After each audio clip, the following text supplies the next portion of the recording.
Hey, what's up, you guys? Welcome back to the channel. This one's going to be a pretty short and easy one. So today we're working on the Porsche Macan, and I noticed just a few days back that on the engine compartment, right on the engine bay area, you would get like a little hissing sound, kind of like a tea kettle. And I'm like, why? All right, so a few months back, I want to say 4 months back, and you can see on the videos before, I did swap all of the front end of the engine, meaning new serpentine belt, new rollers, new idler pulleys, new tensioner, all of that, right? So I'm just thinking in my mind, oh my God, did I not tighten something up or something? Maybe something came loose. And it sucks, right, to feel that way, because it's a lot of work. It's really hard work to get all that done. But I started looking around and I found out what it is. And honestly, it's something super easy. It's something super fast to fix. And it could be inexpensive or it could be very expensive. I'll leave that up to you. So let's start off by doing a cold start. First of all, I want you guys to see how this one sounds. I hope you guys can hear it right there.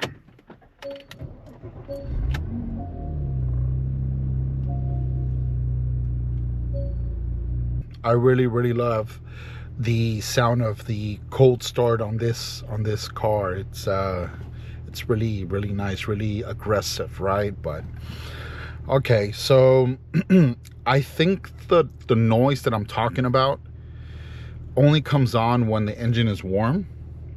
All right, but let's go outside and check it out. Hopefully I can hear it. If not, I will let the engine warm up just for you guys, so you guys can see what I'm talking about, and maybe this is happening to you as well. So hopefully this is helpful and helps someone into fixing their Porsche easily as well.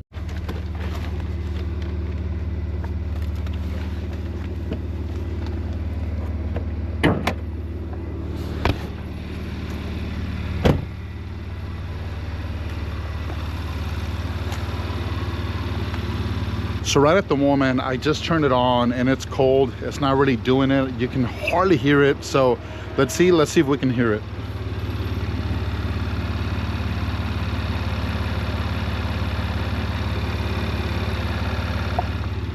Trust me guys, when it gets warm, it gets loud. It doesn't get like super loud, but it is louder than this, definitely.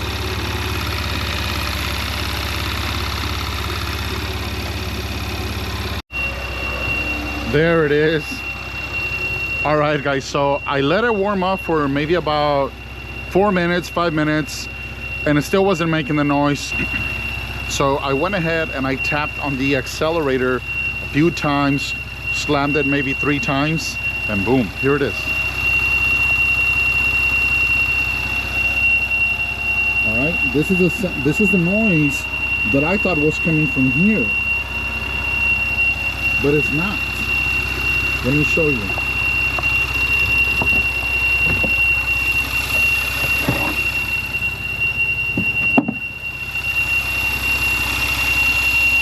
This is where it's coming from. So this is going to be your PCV valve.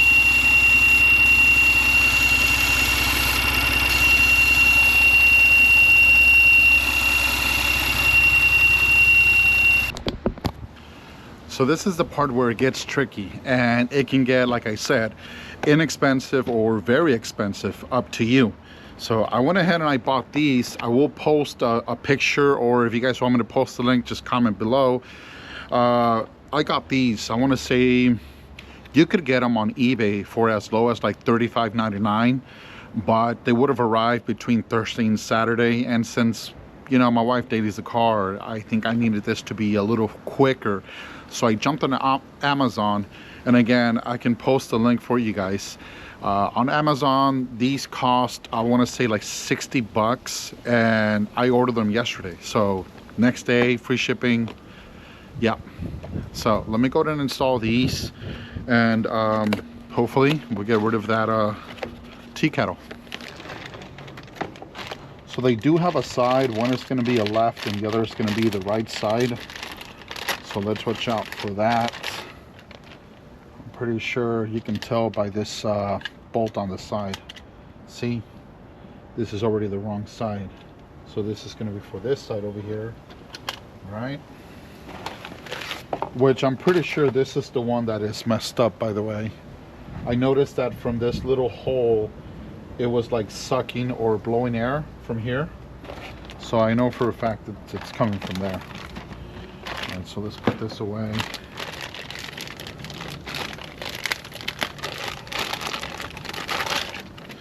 This is the other one, and you can tell this is the right one for this side because, again, the bolt. So this should be a pretty easy swap-a-roo. All we need is a E10, and that's about it. Yeah, E10. All right, we're gonna go ahead and snap this one loose. There you go, snap this one loose.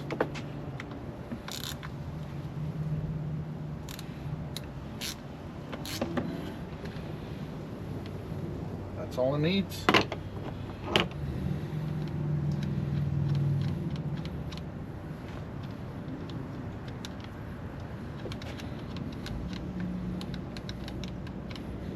So we'll take off this E10, which is captive. It's not going to come off. All right, just wiggle it off. This one on the side, you just press. This comes off just like that. All right, and then boom.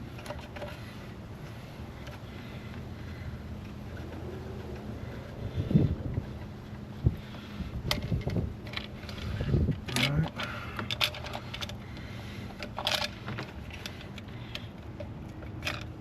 There you go. All right, and that's how easy these come off.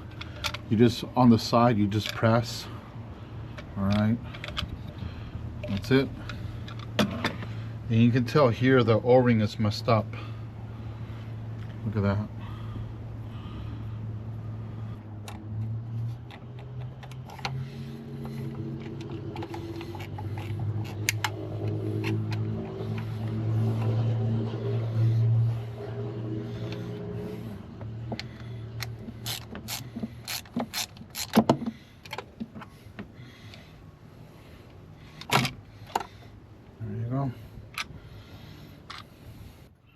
Looks like pretty dirty oil too, if you ask me. You know.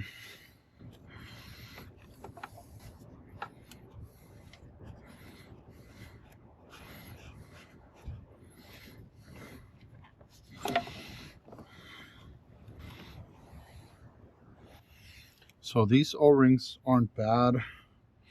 That one is ripped, so I'm gonna apply a little bit of a, you know, seal packing. Don't need much.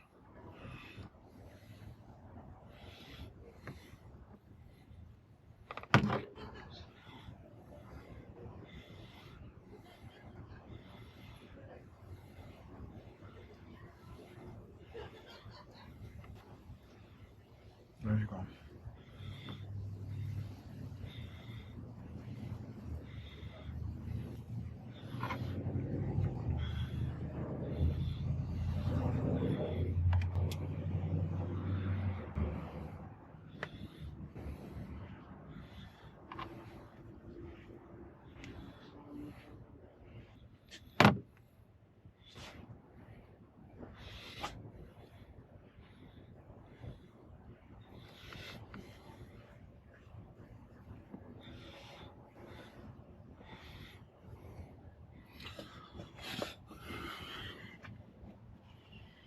All right, so not the best way to fix it, but it's gonna do the trick, and that's all we need.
kept spilling oil.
All right.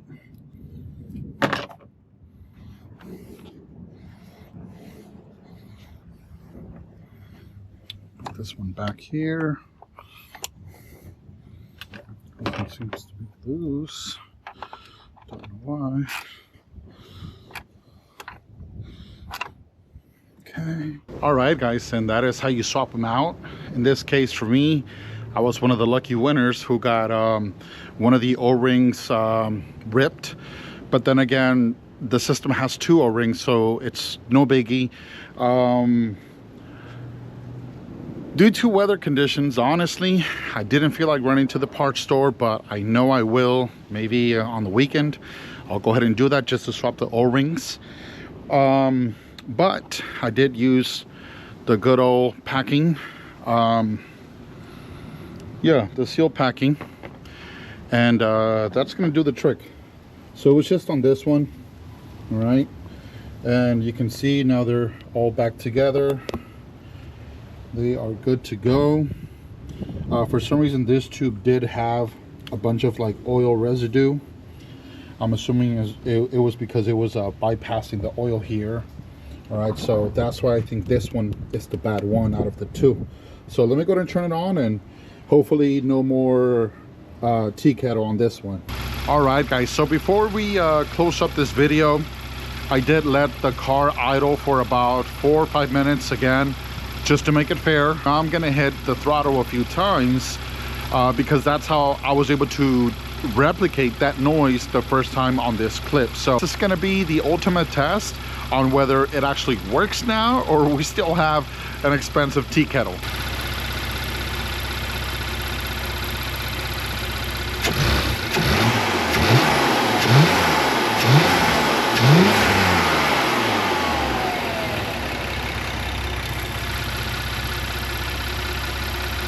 All right, seems like it worked, guys. So the expensive tea kettle is gone, and I'm super happy for that. Now it's off to enjoy it, right?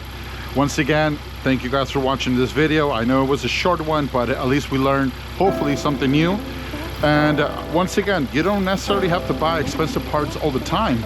In this case, it was some cheap parts that did the trick.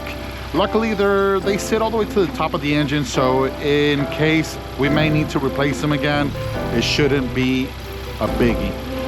Well, with that, we'll leave it at that. Thank you guys for watching. Please like, subscribe, share with your friends and family, and I'll see you guys on the next one. Peace.